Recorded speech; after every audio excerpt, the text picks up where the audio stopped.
हरिओम. पसायदान. योगदास श्री जयगणेश जोशी यांनी केलेले निरूपण. प्रवचन क्रमांक 49. अनुबंधनात्मक रचना भाग 5. दुरितांचे तिमिर जाओ, विश्व स्वधर्म सूर्ये पाहो, जो जे वांछील तो ते लाहो, प्राणिजात. या ओवीची रचना पहा. पहिल्या चरणामध्ये माऊली मागणे मागतात की कोणत्याही कारणाने असो, परंतु जे खल अजून सुधारलेले नाहीत, ते परित्यक्त आहेत, उपेक्षित आहेत, जीवनाच्या मूळ प्रवाहापासून दूर फेकले गेलेले आहेत, अशांच्या जीवनामध्ये जो जगण्याचा अंधकार आहे तो निघून जाऊ दे आणि अशांच्या मुखावर आतून आनंद प्रगट होऊ दे. यासाठी संपूर्ण विश्वामध्ये स्वधर्माने आचरण होऊ दे. याचा परिणाम म्हणजे ज्याला जे पाहिजे ते सर्व त्याला मिळू दे. ही मागणी मागच्या मागणीच्या पुढची पायरी आहे. कारण खलप्रवृत्ती नष्ट झाली की दुरितांचे तिमिर नष्ट करणाऱ्यांना विना अडथळा काम करता येते. जोपर्यंत खलप्रवृत्ती असलेले समाजामध्ये आहेत तोपर्यंत विधायक कार्य करणे शक्य होत नाही. एक जरी खल असला तरी तो होऊ घातलेले संपूर्ण कार्य नासवतो, समाजात खलप्रवृत्तीने दुही माजवतो. परंतु सत्कार्यात विघ्न आणायला समाजामधील खल नष्ट झालेले असले आणि की त्यामुळे सामाजिक काम जसे व्हायला पाहिजे तसे करणे शक्य होते. बायको मुलांना कामाला लावून स्वतः गावभर मजा मारत हुंगत उंडारणारे खल मी पाहिले आहेत. अशा खलांची आमदनी बंद झाली की ते नाईलाजाने का होईना परंतु विधायक सन्मार्गाला लागतात आणि त्यांची बुद्धी शक्ती विधायक कार्याला उपयुक्त होते. दुरित याचा अर्थ पापी असा घेऊ नये.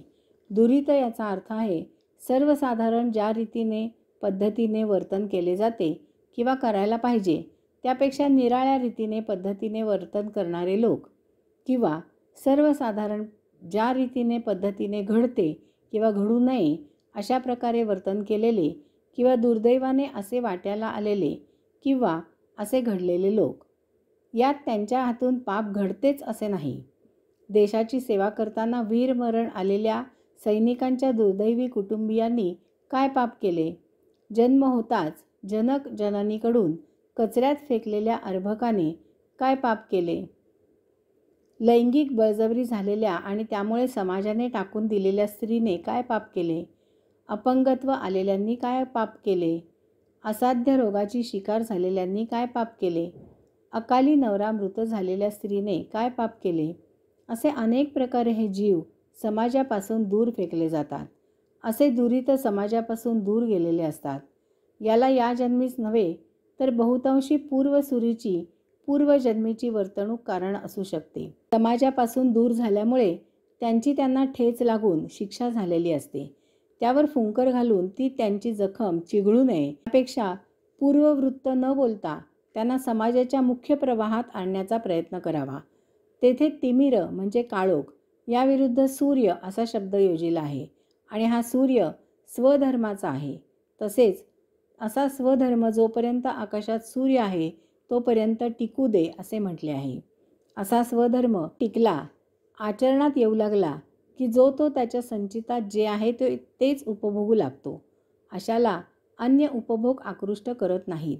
अशाला अन्य गोष्टींची इच्छाच होत नाही. स्वधर्माची व्याख्याच अशी आहे की आपल्या संचित प्रारब्धाप्रमाणे आपल्याला नियती नैसर्गिकपणे समोर सहजच जे उपलब्ध करून देते त्याचा विना तक्रार आनंदाने स्वीकार करून त्यातून जी आमदनी मिळेल त्यात मोठ्या आनंदात वास्तव्य करणे. असे जीवन जगताना संचित प्रारब्ध हळूहळू नष्ट कमी कमी होत जाते. त्यामुळे जे काही जीवन वाट्याला आले आहे त्यात आपण आपल्याही नकळत मनापासून सदानंदी जीवन जगत असतो. असे लोक इतरांच्या जीवनाशी तुलना न करता सहजच आनंदात राहतात. जे छान चालले आहे ते बिघडवून अन्य काही नसता उद्योग करा कशाला असा पोक्त विचार केला जातो. अशांना त्यांच्या प्रारब्धात राहण्याची इतकी सवय होते की अन्य काही हवे असे आकर्षण त्यांना नसते. आला दिवस आनंदात जगतात. जरी एखाद्याला अन्य काही आकर्षण झाले तरीही अशाला ते अन्य आकर्षण न परवडणारे असते. यामुळे पोक्त विचार करून तो त्यापासून दूर राहतो. यापेक्षा जे चांगले सुरू आहे ते बिघडवा कशाला असा साधा विचार त्याला शांत करतो. आजच सर्व हवे अशी हाव ठेवली तर जो आनंद आज मिळत आहे तोही मिळत नाही. आपल्या नशिबी असेल तेवढेच आणि ती वेळ आल्यावर आपल्याला मिळेल आणि हे ओळखून आपण हातपाय पसरायचे. आयुष्यात तडजोडीला पर्याय नाही. सर्वांनी लक्षात घ्यावे की आपल्याला आयते काहीही मिळत नाही. तसेच जरी आयते मिळाले तरी ते संपूर्ण सुख देत नाही. कारण असे जो फुकट देतो त्याचे ओझे आपल्या अंगावर खांद्यावर बाळगत जगावे लागते. यात मोकळा श्वास घेतला जात नाही. यापेक्षा शॉर्ट बट स्वीट हे धोरण सर्वात छान. कमी आहे परंतु ते आपल्या मेहनतीचे कमाईचे आहे. यात संपूर्ण आनंद आहे. असे जेव्हा आपण उपभोगत असतो तेव्हा आपल्याला आपण घेतलेल्या कष्टांची आठवण होते आणि तो उपभोग आपल्याला जास्त आनंद देतो. मी रस्त्याने जात होतो. मागून जोशी साहेब अशी हाक ऐकू आली. पाहिले तर माझ्या पूर्वीच्या सोसायटीमधील वॉचमन भेळेच्या गाडीपाशी उभा होता. त्याने मला सांगितले की सोसायटीने मला नोकरीवरून काढले. मिसेसजवळ चर्चा केली आणि भेळेची गाडी सुरू केली. सकाळी सामान घेऊन येतो. मिसेस तयारी करून देते. सायंकाळी 4 वाजता येथे येतो. पगारापेक्षा जास्त कमाई आहे. यालाच येथे जो जे वांछील तो ते लाहो असे म्हटले आहे. यायोगे त्यांचे संचित समाप्त होते.